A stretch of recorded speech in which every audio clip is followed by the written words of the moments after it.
Welcome to the Massachusetts Multicultural Film Festival and this week's conversation and Q&A with Chloé Galibert-Laîné about her work. Welcome to the Massachusetts Multicultural Film Festival and this week's conversation and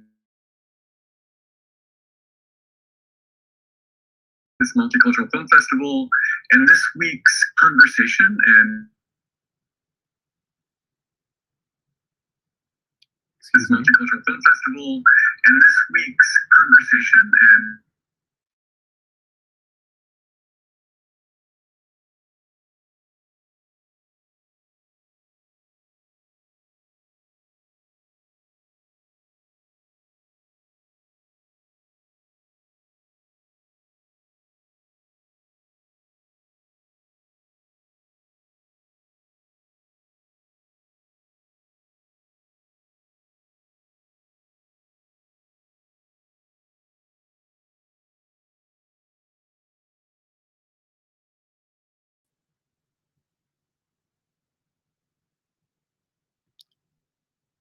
our apologies for the technical difficulties.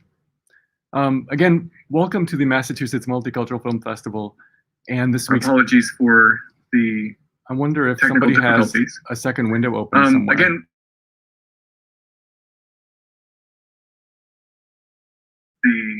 I wonder if somebody has a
Hello, everybody. I think we are having some technical difficulties, but let's start anyway. I take this opportunity to thank Daniel for this invitation to moderate this conversation and to be part of this event with a guest whose work I truly admire.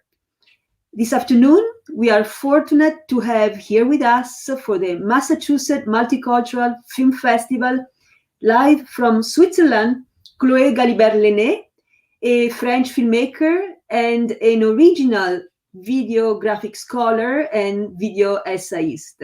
I'm also thrilled to announce that later on today, another guest will join us for this conversation, Will Di Gravio, a writer, a video essayist, and the host of the Video Essay podcast.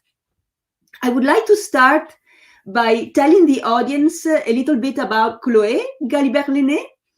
Chloé is currently doing a postdoc at the Lucerne School of Art and Design in Switzerland. She holds a PhD from the interdisciplinary Sacre program at the École Normale in Paris. She also holds 2 master degrees, one in film studies and one in sociology.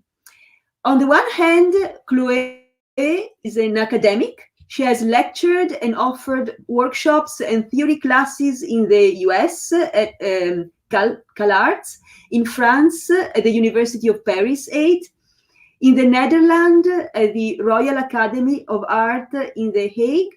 In Germany, at the Johannes Gutenberg University in Mainz, among several other institutions. On the other hand, she is a filmmaker. She has presented her works worldwide.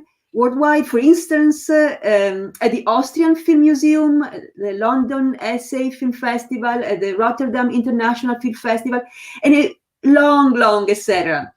And maybe I should not say on the one hand, she's an academic, and on the other hand, she's a filmmaker, because as we will probably explain today, her work does not divide theory from practice.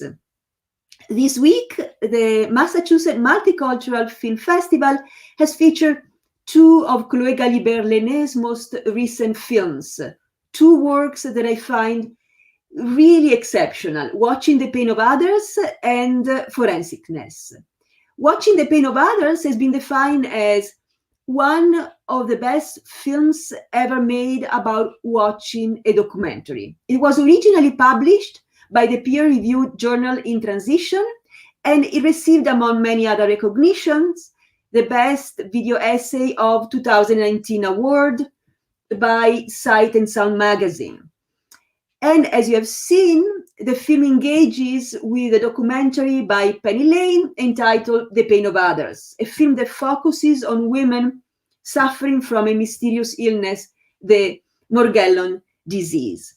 The other film is Forensickness, a work that analyzes Chris Kennedy's Watching the Detectives, a documentary or maybe a video art on social media investigations that sprang up immediately after the Boston Marathon bombing in April 2013. Chloé Galibert-Laîné creates what she calls a desktop diary that investigates on the investigations.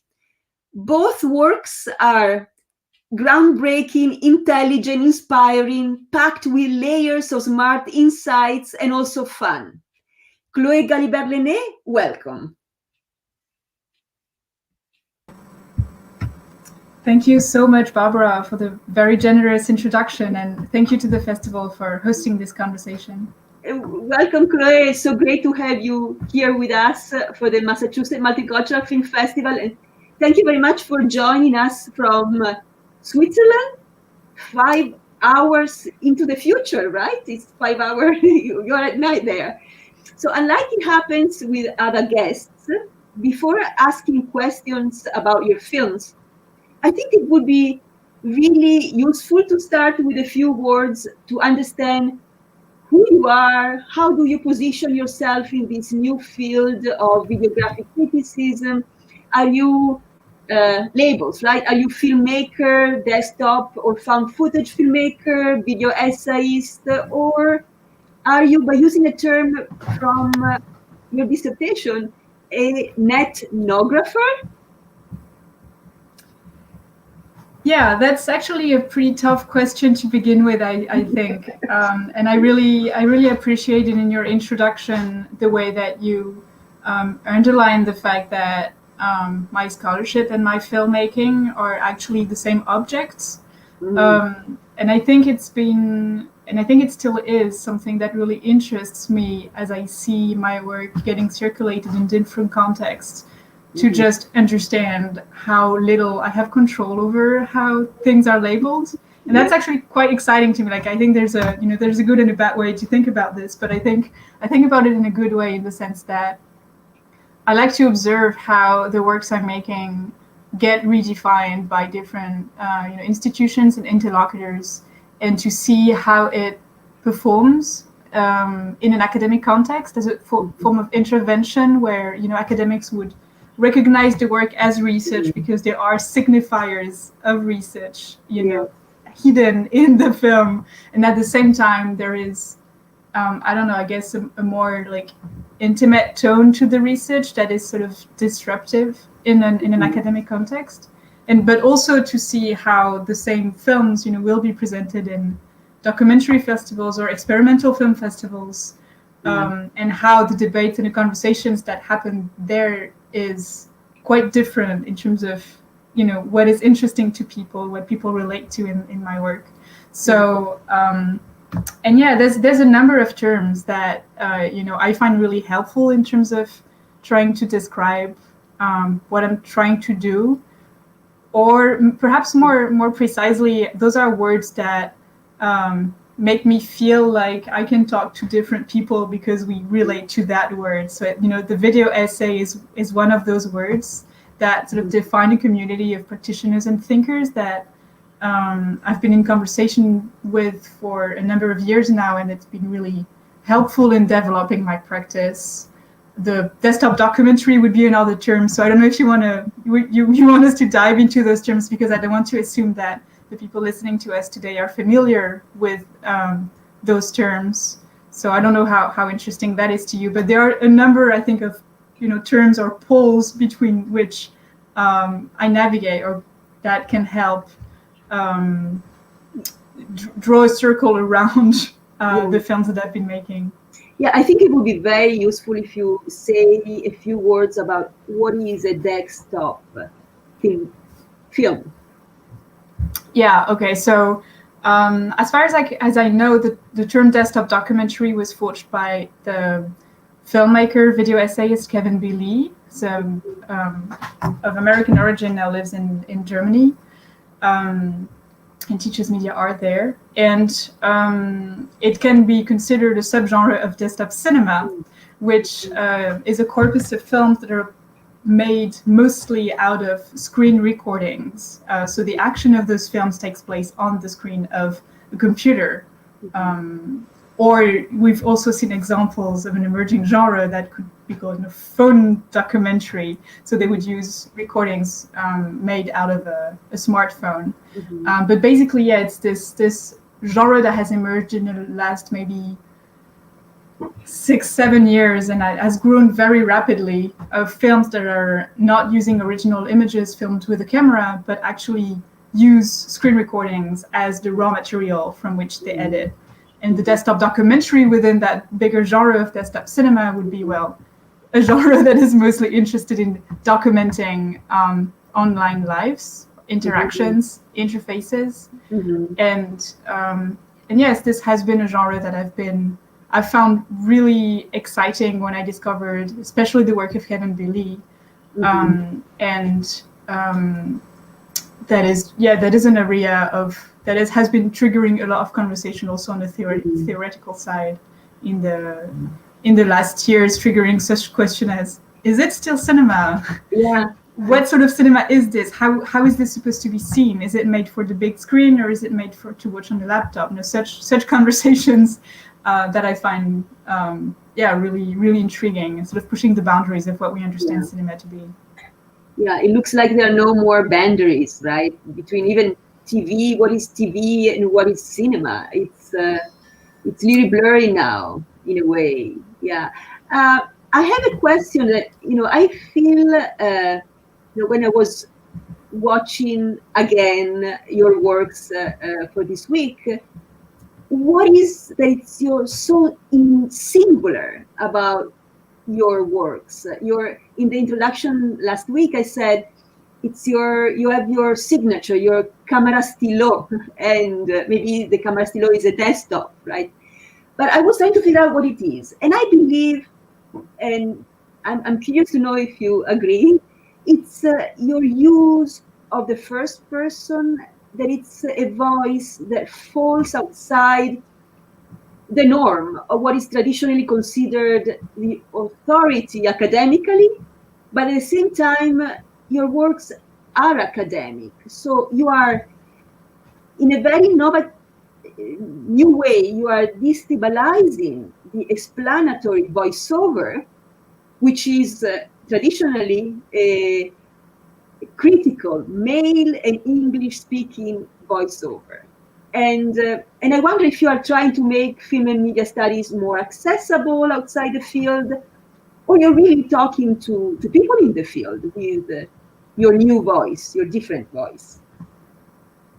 Yeah, I appreciate what you're saying. While at the same time, I feel like we should also, acknowledge that first person has been used in academia before. but it is certainly from my part. I mean, you just talked about accessibility, right? Is it about making the work more accessible? And that's definitely a big part of not only the use of the first person, but even the decision that I made some years ago to embrace videographic research and not just written scholarship. Because when I discovered the form of the video essay, back when I was still a master's student, and I was doing traditional scholarship on the one hand and directing fiction films on the other, and those things didn't communicate at all in my practice.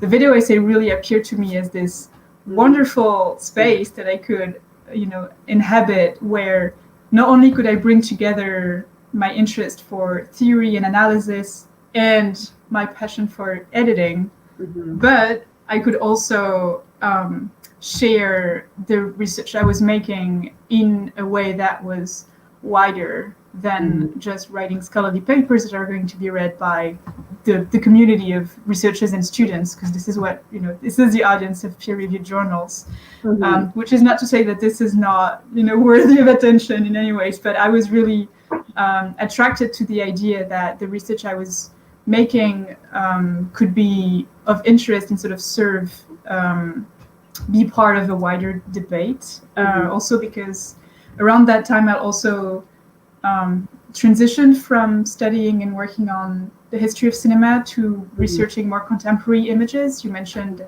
both Watching the Pain of Others and Forensickness address quite contemporary media phenomena, and I think because I was working towards being more committed and engaged in contemporary conversations, it was more important for me also to be more directly understandable and to be part of that conversation, which is also the reason why my films are accessible online. You can just watch them.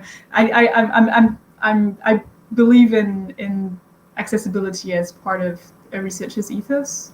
Oh yeah, yes. But yeah, I'm just thinking about, because you were asking first about first person before mentioning accessibility, and I just talked about accessibility. But there's something that has actually been, it's been quite a process for me to I guess allow myself to go there.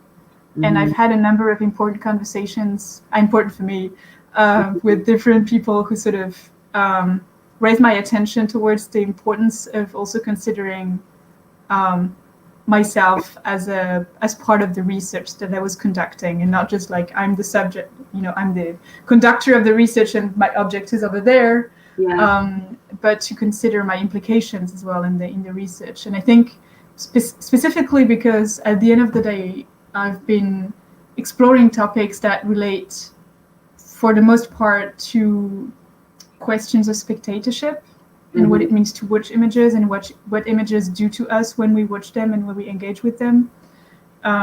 This is a theme that's difficult to grasp. It's, as you mentioned before, I was trained in sociology, right? So I've been trained to conducting interviews. I've been doing fieldworks, and there are certain themes and questions that you just cannot reach in a conversation with a person you've just met. It just requires a level of intimacy that I realized I sort of have with myself. And I can do this work of introspection that I don't feel comfortable asking other people to do for the purposes of my research. Like I felt like I need to, I need to do it to myself. That's the most ethical thing to do. And that's sort of how I realized. So I guess what I'm saying is that I didn't suddenly felt the desire to talk about myself. It was more of a methodological reflection that in order to talk about the topics that were interesting to me, it was sort of necessary to go through the process of reflecting on those phenomena within my own relationship to images. So I think we can now welcome our other guest, Will Di Gravio, who earned very recently a master degree from the Centre of Film and Screen at the University of Cambridge in the UK. He graduated from Middlebury College in 2019 with a major in film and media culture. He writes for Film School Rejects and hosts the Video Essay podcast. He also writes a weekly newsletter, Notes on Videographic Criticism. So welcome, Will. Hello, Will. Thank you for being here. And I have to say that Will is a guest who is extremely dear to me because he was one of my professors. He was the teaching assistant at Middlebury College for the scholarship in sound and image workshop that I attended in 2019, and 2-week boot camp on how to become a video essayist. And you see, I'm quoting you, Will, when I did the boot camp. So welcome, Will, and thank you very much for accepting this invitation. But as I was telling you before, I'm the one who does the interview, it's not you. So I'm asking you a question. So your podcast features in-depth interviews with leading practitioners of the video essay. And so you are in the best position to place Chloé's work in comparison with that of her peers and other people in the field. So what would you say? Where we are still talking about labels, but where we should situate Chloé? Of course. Well, thank you so much, Barbara, for having me. And it's such an honor to be here with Chloé. As you say, I talk to a lot of people about video essays, and I can say that I think Chloé would be universally considered one of the leading practitioners of this work and one of the most influential people here. So in the field. So it's great to be here. I think, you've touched on a couple of themes in your first conversation, but I think it's important to note that when we use the word video essay, it's kind of this umbrella term, right? Because, we could point to the found footage tradition, the video art tradition, the essay film tradition, the documentary tradition, the written essay tradition, the remix tradition, like we could just keep listing on and on and on. And the video essay has kind of become this catch-all term when we want to talk about all these different types of work, and specifically as they relate to a form of film or moving image criticism. So the more precise term we could use might be videographic criticism. But again, all these labels we could move in and around. But I think Chloé's work in particular really epitomizes one of the things that most excites people about this work, and that is wanting to have this intimacy with the film or moving image object and exploring one's own relationship with that object, right? I think about what is one of the first things that we do when we sit in a theater. You guys were talking about contemporary film watching. When we sit in a theater, we walk out and we have this amazing experience, what's the first thing we all do now? I know I will pull out my phone and immediately start researching. What are the reviews to this? What's the director's other work? What's going on here, there, everywhere? And it seems to me that's so much of what Chloé's work captures, right? It's these thinking through a film long after you've watched it, when you're sitting with it, when you're connecting all these dots. And I think that's what a lot of people who are interested in doing this type of work are investigating in their own personal relationships with those works, but again, then situating it within a broader theoretical framework that can then, be considered scholarly. Yeah, and something else that really fascinates me about Chloé's work is the ethical compromise, I would say, she has with the object she's working with, the media object. And this, I remember that this was something you two were talking about in Will's podcast, and I thought it was very important. I thought it was a question that I had in my mind all the time when I was watching it, especially when, what was the name of the, one of the three first women we see is Tasha, who decided to, when Penny Lane makes a film, decided to just remove everything from the web. So maybe Chloé, you want to say something about this, about what you're doing ethically, because you discussed about this with Will. And first I just want to say it's truly humbling to hear you two talk about my work. But yeah, thanks for the compliments.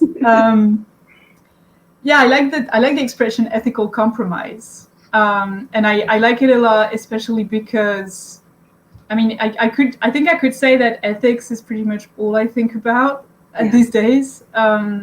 Also because, well, one thing you said in your introduction that wasn't quite right is that I don't hold a PhD. Actually, I'm still finishing it, and it's a big part of it. I'm writing about films that were made out of online footage, and one of the big questions is precisely the ethical component, and I'm especially interested in the question of exoticization of internet media practices and practitioners in those films. And so, yeah, the question of ethics is very much what I'm trying to grasp in every aspect of my work. But I like that you don't say like ethical rule or ethical guideline, but ethical compromise, which already makes it sound like it's not going to be an easy answer. It's not going to be like a rule that you can just adopt in relationship to any situation. And I think it's very true, or at least it has been very true to my research so far, that as hard as I can try to establish guidelines for myself, I still have to deal with this question one image at a time. And there are films that I made a few years ago that I wouldn't be doing in the same way, precisely for this question of how what do you show, why don't you show, especially because a number of the films I've been making deal with what you could call difficult images or troublesome images that are images of people who are sick. There's this other project in collaboration with Kevin Billy that explores images that were produced by a terrorist organization and distributed online. Those are also extremely difficult images to work with, and precisely because of this difficulty, the question of how do you make of these images, because I guess, well, Kevin and I and a number of other people conducting this work agree that to look away and pretend it's not there cannot be the only answer. We respect that some people do not want to look at these images, and that is fine, but they are there, and they do operate, especially online, and they do perform roles in our societies. And so this question of how, as filmmakers and researchers, obviously, but especially as filmmakers, whose job it is to show images and create new images, how do you relate to those problematic pre-existing images, is very, I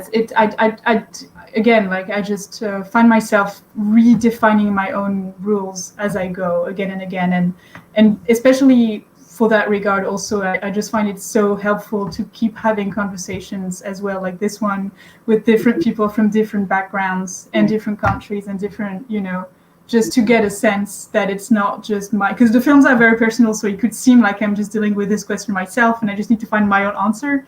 But of course it is, and it should be a conversation with other people. So I'm also really feeding from the feedback that I receive, that, this film, especially, with watching the pain of others, I always wonder, like I always sort of want to give a trigger warning beforehand for disturbing images, and I often find the need to apologize in the Q&As for spectators who sometimes express that they're feeling comfortable within their own skin at the moment. And so again, is this really what I wanted to achieve with the film? Not quite. Is it necessary? Is it a necessary consequence to what I really wanted to achieve? Possibly. Would I do it again in 5 years? I don't know. Yeah. So before we welcome the questions from the audience, there was another question that Will asked you, and it made me laugh because I was asking myself the same question. Will asked, do you clean your desktop before recording? Because, I watch your films over and over, and I was always, second time, third time, looking at what do you have in the desktop, and so organized. It looks so unreal to me. But my question would be now, and Will, if you want also to jump in, feel free. But so we know that everything is staged, but what about so reality versus non-reality? So when you say many things about yourself, what happens to yourself, your skin source, you show them. Are they real? Is it true that for Forensickness you received a letter from Germany because you were illegally downloading something and you panicked? Oh, is this real? So I'm, and like elaborating on Will's question. Anyway. Yeah, it's real and fake, as a lot of things online, and I could say a lot of things in cinema as well. I did receive a letter from this German lawyer. It was about a different film, though, so I guess that's also one way of. I don't really understand how, like, I'm not a legal expert. I've had advice on that case, but the letter is real. The way that I talk about it is fictionalized. And it's the same thing for this moment, when I show my knee and the wounds on my knee in Watching the Pain of Others, and I'm sort of wondering what's going on there. Yeah. It is my knee. It was, something that was on my knee. Mm-hmm. I never really believed it was Morgellons, but the similarity was striking, and that's pretty much all I wanted to say. Is like the similarity is striking. Yeah. And that's really what I found. But it's interesting, that the two films we're talking about are Watching the Pain of Others and Forensickness, because this question of authenticity and transparency was I really approached the two films very differently on this question, because Watching the Pain of Others really came out of a desire to investigate my own response. And it was, again, like a very physical, very intimate, very irrational response to the film. And that was the what I wanted to explore. For Forensickness, I really started with a desire for fiction. I wanted to create a character of this researcher who would get fascinated by her own investigation, and she would sort of go down this rabbit hole. Yeah. And I never did that. I decided that I wanted to stage that even before I really went into the research process. And I was, so in terms of the writing and the filming, if you want to call it that, well, there is literal filming in Watching the Pain of Others. And the editing of the films, I feel a bit differently about the two of them in terms of how fair they are to my actual experience as an online researcher. But basically, it's always somewhere on the spectrum between the 100% true and the actually completely fake. Yeah, but you do it such a natural way that it's hard to believe. I started to ask myself these questions after I heard Will asking you that question. I thought nothing was staged, nothing was scripted, and then I realized there was so much behind, so much work. But the thing, I just want to say, like, this is, I do find that this conversation to be important, because, like, I'm hearing, us talking about this, and I feel like, this is also a bit gimmicky, perhaps, but the truth is, I do feel like it resonates with the theme of the films, right? Because in both cases, it's about the production of truth and the production of knowledge, and whether the disease is real or not is perhaps not the only question Watching the Pain of Others, but that's a question that you're going to ask yourself while you watch it. And so I think that's the reason why I was interested in playing and sort of make you wonder, like, until which point do you trust me? At which point did you start feeling like I might not be such a reliable narrator? And it's the same in Forensickness, because it is about whose authority do you believe? Whose voice do you trust? And so I very consciously wanted to sort of move the cursor along, like, you believe me, you don't believe me, you're with me, I've lost you. And I was really interested in sort of forcing you to wonder about these things. So I'm glad you're asking and feeling that way. That was the goal. You do it so well. Will, do you want to add something? Because I think I monopolized Chloé with my question. Before, we have many questions from the audience, so quickly. Sure. I'll just add one quick thing, and that is to kind of combine your last two questions. One is that, this whole question of the ethical reappropriation, right? That has been something that found footage filmmakers have dealt forever. And it is a radical act. We should recognize that, especially someone like Mark Rappaport talking about, what it means to take these images of classical Hollywood back from the huge corporations that own them or something like that. And I think in talking about Chloé's work, it's important to recognize that, I don't know if risk is the right word, but a lot of people who do videographic criticism take the work of people who are either dead or work from people that are owned by these huge corporations. And so it's far different to work with the material of a living filmmaker, and particularly one that isn't, not Toy Story, right? Or, Transformers or something like that. And so I think that is one thing that's very interesting about Chloe's work, is that I would assume that both of the filmmakers who made the original works that Chloe's appropriating have seen the works. And so I think that's worth acknowledging, that there can be a really great dialogue, but that also must be, I would imagine, in the back of Chloe's head as she's making these pieces, which I personally, would find very terrifying in some ways, because you are working with someone else's creation as well. So there's a lot that goes with that. Yeah, we actually have a question. Thank you, Will. A question from the audience that is in a way related. It says, in both films, we are able to follow your digital research process. How do you go about scripting and structuring the way you show this process? So what's behind there? Yeah, sure. I was still thinking about what Will was saying, working with the work of live filmmakers, but maybe I can answer that question and sort of hopefully loop back to Will's comment.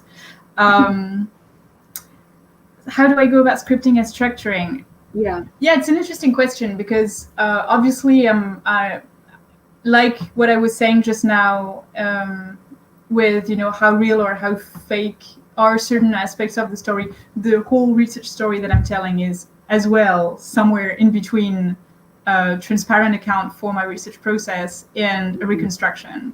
And I guess it is my main interest that the research story that I'm telling should make sense to a viewer who hasn't been following my actual research process for months. So it does require a lot of sorting through, I would originally gather a lot of material, a lot of media, a lot of text, a lot of ideas.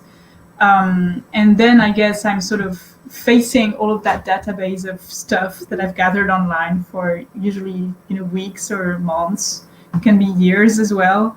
And then would come the moment of writing. Before I start editing or even screen recording, there's this moment of writing the script, which I know is not the way that a number of filmmakers work, but that's been my process so far, that writing comes before really thinking about the images. And I guess the writing is somewhere in between writing an academic essay where you have a main research question that you're trying to address, and you're trying to make sure that your arguments follow one another. That's part of my thinking, I guess, because this is what I was trained to do. And that's sort of how my brain is working. But at the same time, I also want to tell a story, so there are elements of storytelling. So I want that there, I want tension in there. I want obstacles and solutions and people who come in and help, and, people who are actually leading me in wrong directions. And to that degree, I don't really try to follow a 5-act structure for a story. But still, I do think that there is a component of storytelling that is a major component of the process. But what I have realized is that those two things, the academic structuring and the compelling storytelling, are actually not completely exclusive of one another. And so I guess what I'm trying to do is to tell an exciting research story where you would have tension, and the research question that I'm trying to address becomes this sort of quest that my character is going to, embark on. But it is still the case that I think for the two films that we're talking about here now, the general arc, it does begin, the film really begin where I really begun, and the end where I really ended. So this is, real, if you want to call it that. The sort of the final realization that I come to at the end of the two films really was my takeaway from the research process. And it's actually when I reached that point that I decided that the film was over. So I think, and that's perhaps something that's really particular to that way of working with, we were talking about desktop documentary. Of course, those are films that I can make alone. I don't need a team. I don't need a budget. So I'm really working on this laptop that I'm, speaking you through at the moment. And because this is such an sort of easy, do-it-yourself approach to producing films, you don't have to follow the writing, shooting, editing, post-production workflow that you'd have in traditional filmmaking or documentary filmmaking. And for that reason,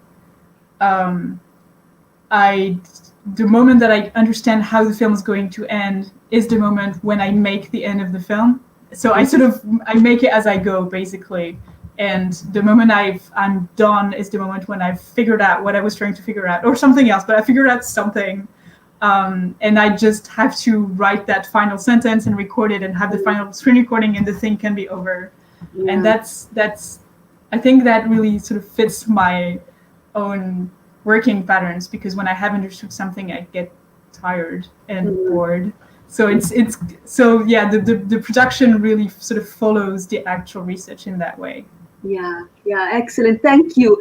And there is a great question here from the audience.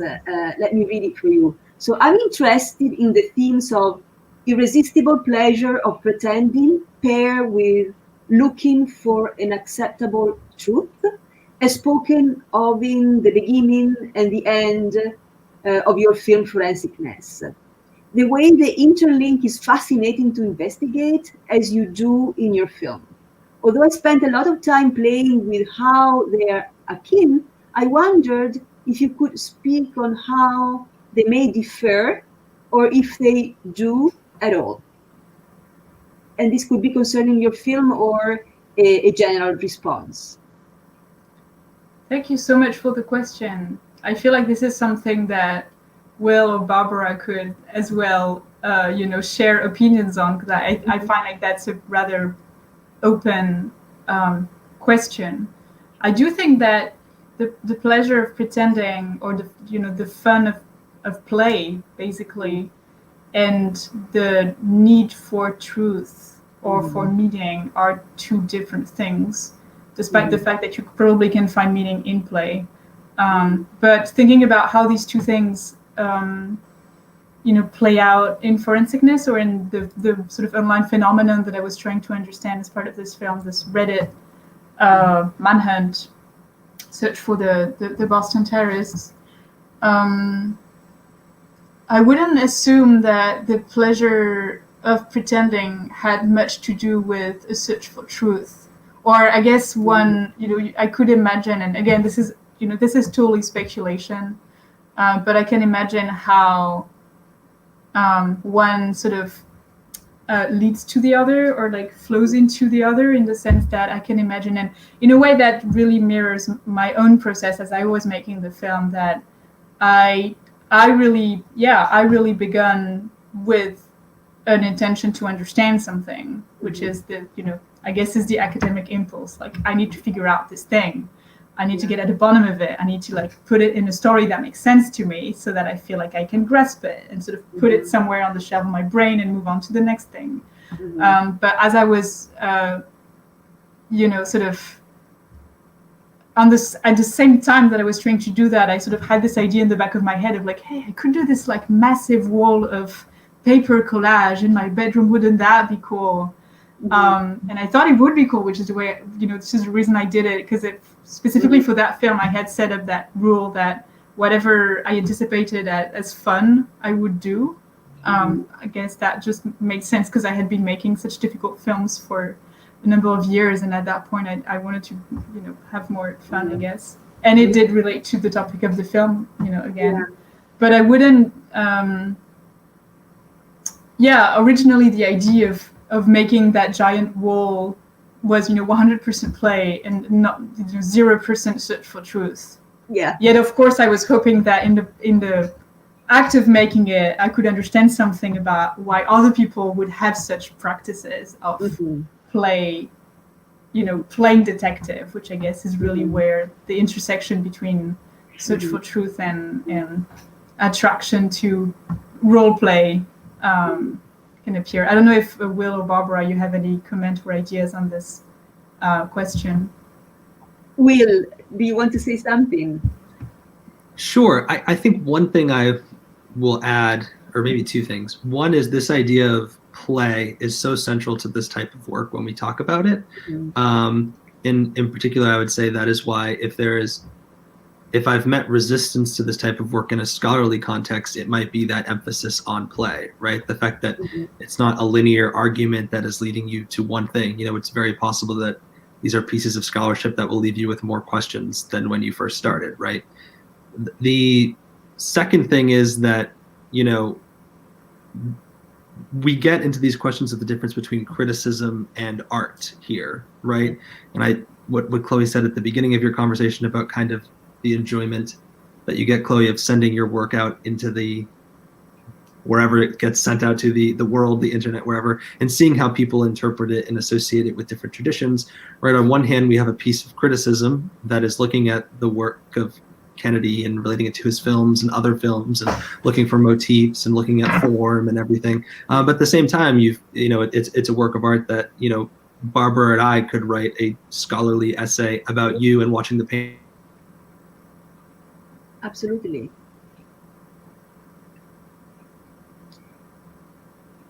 I think we're having some technical. Are we there?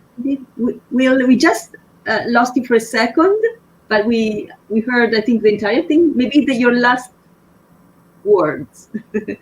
No worries. Can you hear me? You can hear me all right now? Yes.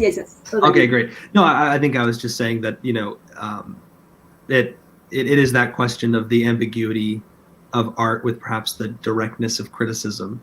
Not that each can't be the other. I don't need to make a solid.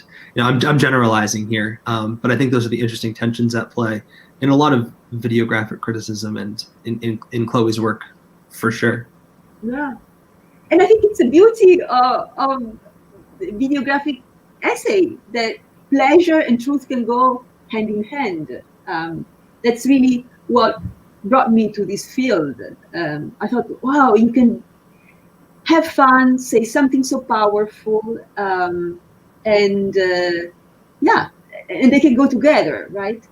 I guess this relates to. So I just want to, because I know we have to move on, but like this, I find a way to sort of loop back to Will's comment earlier about living filmmakers, which I did because I do think it's important.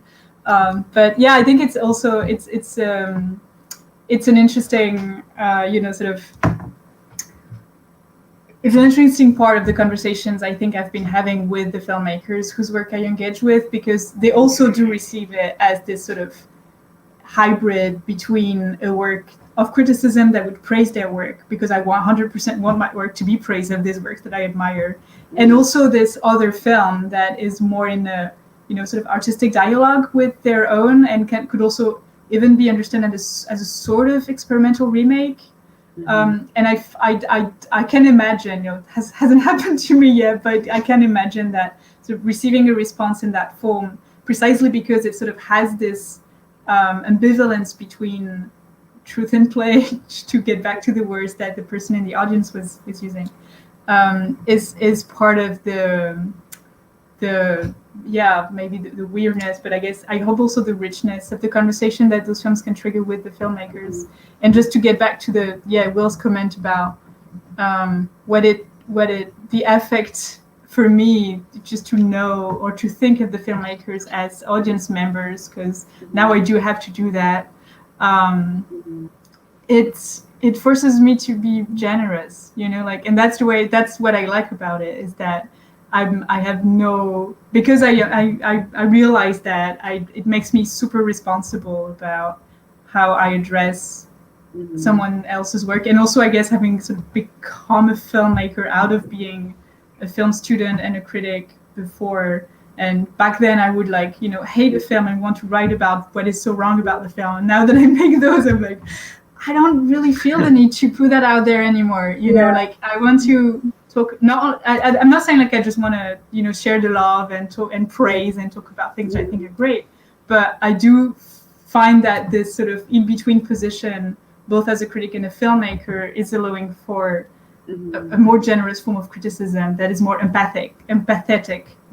Is that the word?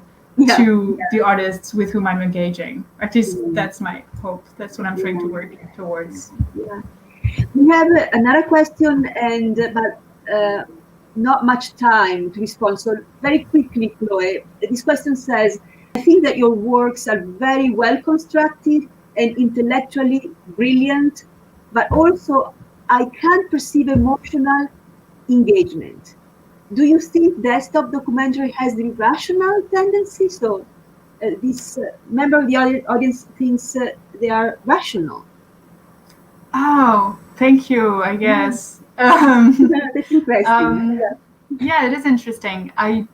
It's really interesting because I've had, you know, responses to my work by people who felt it was way too emotional for them. You know, people who were not necessarily only in the academic side, but definitely in the academic, you know, context, where actually the fact that I would even just talk in the first person, in a first person that is affected, that is talking about not only doubts but feelings and affects and bodily sensations, that only was enough to just sort of send them off.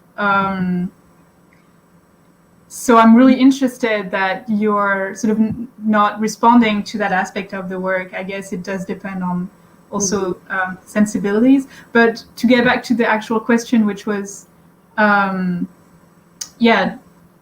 desktop documentary, I do find, of course, it does have a very cold, you know, on graphic design, online interfaces. There's something really sharp and very impersonal and very cold about them. As opposed to other images that you can create that immediately say body, that immediately say, you know, intimacy. Those images are not, you know, especially, graphic design and letters on screen, those are not images that the history of cinema has taught us to associate with intimacy. But at the same time, there's something super intimate about, you know, peeping at someone's desktop. You know, like you do get access to something very personal. And this is something that I really like about desktop documentary, and perhaps also one reason why I find so at home in this form is because, you know, I'm interested in playing with an academic or a rational argument and exploring affects, and I find this form to have affordances when it comes to exploring these two things together. Excellent. Thank you, Chloe. And thank you, Will. Before you, we are really wrapping up. But I really wanted to say something about your Rio Bravo diary, and can you just say 30 seconds before we say goodbye to you and you leave? Sure. What would you like me to? Just, you know, wrapping up. So do you want to say something about something that you feel like you really want to say before leaving, or to say about something about the podcast or the Rio Bravo diary, something about? And we will have you back. Sure. Well, thank you. No, it's been so great to be here. And I will just say that I think the thing that most excites me about this form, whatever it is that it does feel not that there isn't a rich history to it, but there's so much that we're still trying to figure out and feel our way through. And so if there's anything that my podcast is about, which, you know, I've interviewed Chloe before, and, you know, a range of filmmakers and critics and scholars and what have you, is we're all just kind of one community trying to figure out what this is exactly. And so that is kind of the ethos of the podcast more generally. So I feel bad for Chloe that she was a guest so early in the podcast, so I didn't really have as good a handle on what I was doing, and maybe I still don't. But anyway, so again, right? Yeah. So that's it. So if you want more of this, that's what you can find there. Thank you, Will. Thank you so much, and thank you for joining the conversation. It was really great to share the screen with you. Thank you so much for having me. And Chloe, we just Thanks, Will. Chloe, we just have very few minutes left. And I really want, before you leave, I'm so interested in learning more about your new projects. I saw on your website a very long exposure time. Wow, that's new for me. It's different, these poetic landscapes, ecology, time, memory. And also, very briefly, this new collaborative work with Kevin B. Lee, Bottle Songs, if you can, please. Sure. Yeah, very long exposure time is actually online. So if anyone wants to see it after the conversation, you can find it on my website. Yes. It's short. It's 7 minutes, so it's much shorter than the others. And yes, it is different. I think of it. I mean, it was a commissioned work, so it was produced in a much shorter amount of time. And I think of it as like sometimes I have this fantasy of making films that would be more like one gesture, something quick and sort of allows for like a quick wrap up of or a snapshot for what I'm experiencing or thinking about at the time, which films like Forensickness or Watching the Pain of Others are definitely not. Like those are 9 months in the making or more, and they go through so many revisions and thinking. A Very Long Exposure Time was really written in an evening, filmed in an afternoon. It's really sort of this compressed work, but it does it explores question that I think echoes some other works that I've been doing before. So I still, though it's quite different in the form because it's not really on the desktop, and it's not engaging primarily with online media. It's looking back at a longer history of image making technologies and thinking about the question of duration and how long does it take to produce an image, and because of that duration, that exposure time, what phenomenon can and cannot appear in that image. And this is a question I am thinking about, this question of time and duration a lot these days, and they might at some point become another film that could be more in the genre of the desktop diaries, because it's a question I think a lot in relationship to online streaming, how this form of live stream, which is exactly what we're doing now, how this form of live stream designs a relationship to the image that's different from other forms of online media. So that's one thing I'm thinking about.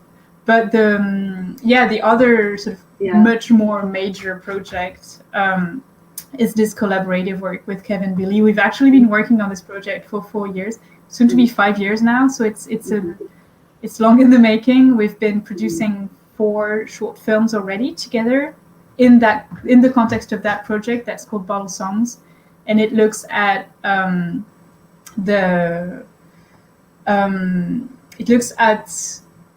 when we started, it looked at news material that was associated with the online propaganda of the terrorist group Islamic State and how those images were circulated online.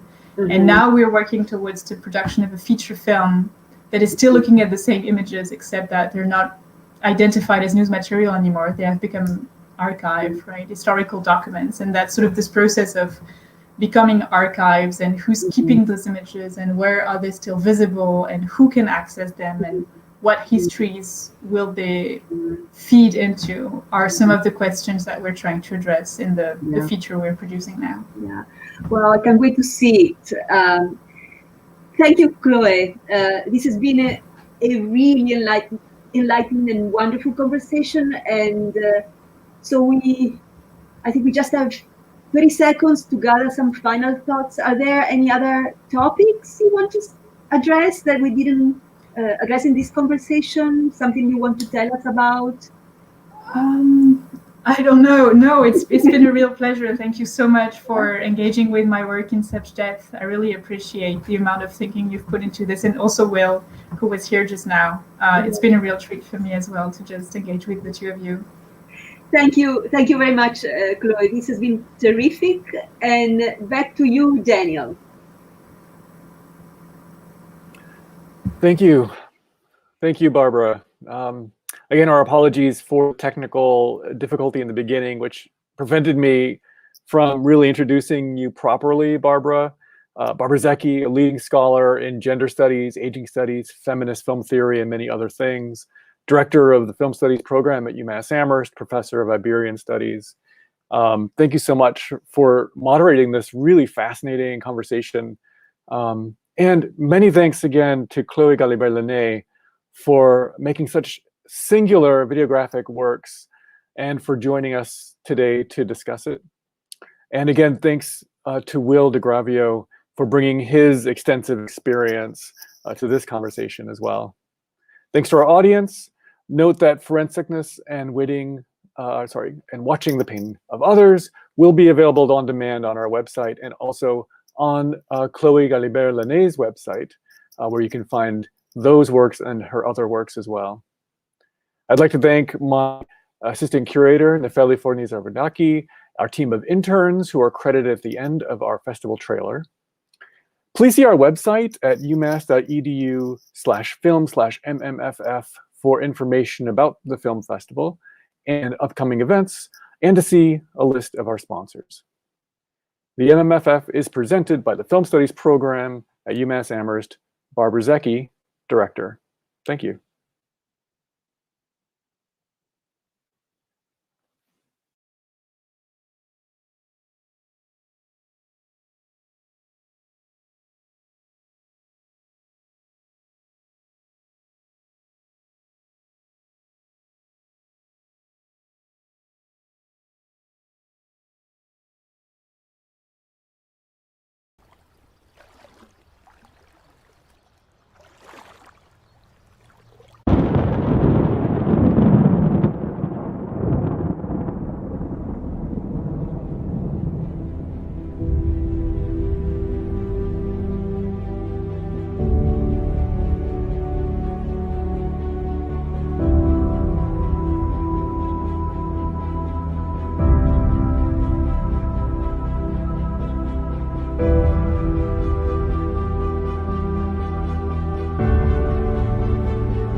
더 세게 하나 주세요.